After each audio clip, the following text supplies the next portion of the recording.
Selamat pagi, Assalamualaikum warahmatullahi wabarakatuh. Shalom, Om Swastiastu, Namo Buddhaya, salam kebajikan. Perkenalkan, nama saya Rafa Amaraha. Saya adalah perwakilan dari grup 7 untuk final exam di karakter building Pancasila pada hari ini. Saya akan membahas mengenai gerakan edukasi dan pendampingan gizi keluarga untuk pencegahan stunting berdasarkan nilai-nilai Pancasila. Ya, untuk membuat presentasi ini saya sendiri, Rafa Amaraha, dengan NIM 2902787475. Ini merupakan hasil presentasi dari kelompok 7 di kelompok saya. Kenapa saya membahas mengenai stunting? Latar belakangnya adalah stunting masih menjadi masalah gizi di Indonesia dengan prevalensi 19,8% pada tahun 2024. Stunting dapat berdampak pada pertumbuhan fisik, perkembangan kognitif, kesehatan, dan produktivitas anak. Salah satu faktor penting adalah kurangnya pengetahuan keluarga mengenai gizi seimbang dan pola asuh, terutama pada 1000 hari pertama kehidupan atau HPK. Karena itu diperlukan edukasi dan pendampingan bagi ibu hamil dan ibu balita untuk meningkatkan kesadaran tentang pencegahan stunting. Kegiatan ini sekaligus menjadi bentuk penerapan nilai Pancasila melalui gotong royong dan kepedulian terhadap masyarakat.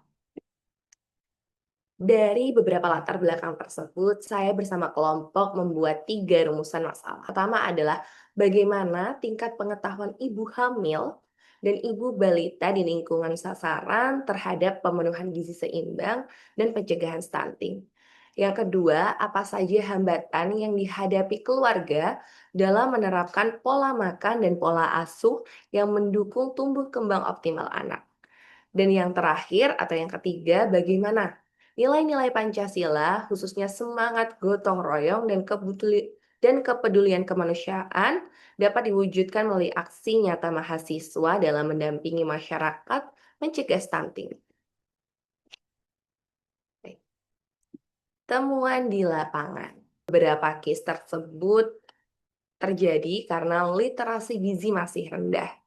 Sebagian ibu belum memahami pentingnya gizi seimbang selama 1000 hari pertama kelahiran atau kehidupan dan masih menganggap stunting hanya disebabkan faktor genetik saja.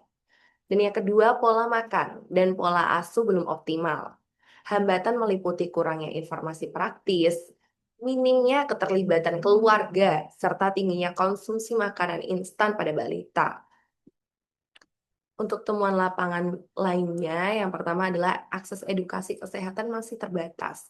Keterbatasan kader atau penyuluh dan media edukasi yang masih konvensional membuat informasi gizi kurang menarik dan mudah dipahami. Yang terakhir adalah sanitasi dan air bersih menjadi tantangan.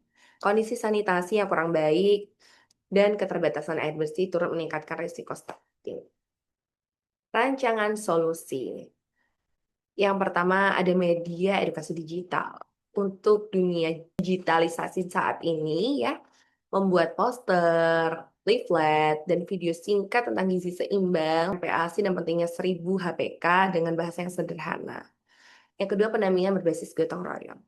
Mahasiswa berperan sebagai agen perubahan dengan memberikan pendampingan secara langsung maupun daring, serta bekerja sama dengan kader posyandu. Ini yang ketiga, kampanye melalui media sosial. Menyebarkan konten edukasi gizi melalui media sosial agar informasi dapat menjangkau lebih banyak orang tua dan masyarakat. Ini seperti poin yang pertama, hanya saja yang pertama membahas mengenai kesederhanaan bahasa, dan yang ini adalah bagaimana penyampaian bahasa tersebut dapat diterima masyarakat melalui media sosial. Dan yang terakhir adalah penerapan nilai Pancasila, yaitu mengimplementasikan gotong royong dan kepedulian terhadap sesama melalui kerja sama mahasiswa dan masyarakat dalam mencegah stunting. Refleksi diri. Yang pertama adalah meningkatkan kesadaran.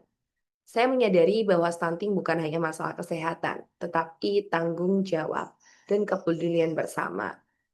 Dan yang kedua, memahami nilai Pancasila secara nyata.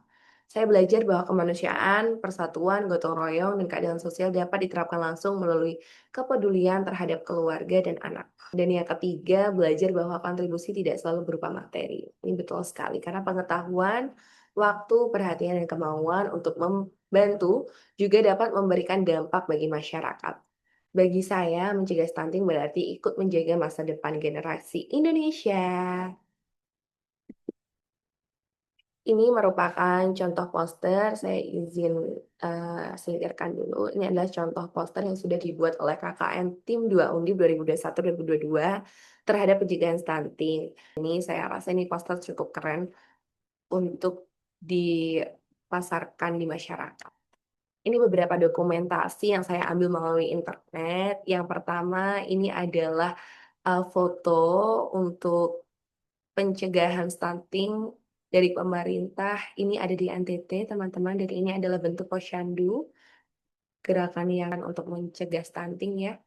Dan ini yang terakhir di Bangka Belitung, ini untuk usianya itu kisarannya sama, tapi karena lain hal terdapat perbedaan pertumbuhan tinggi badan.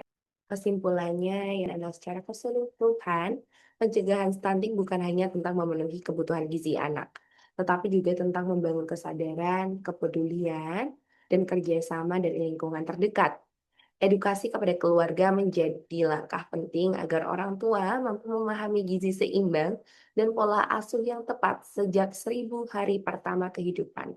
Melalui keterlibatan mahasiswa dan masyarakat, nilai-nilai Pancasila seperti gotong royong, kemanusiaan, dan keadilan sosial dapat diwujudkan dalam tindakan nyata.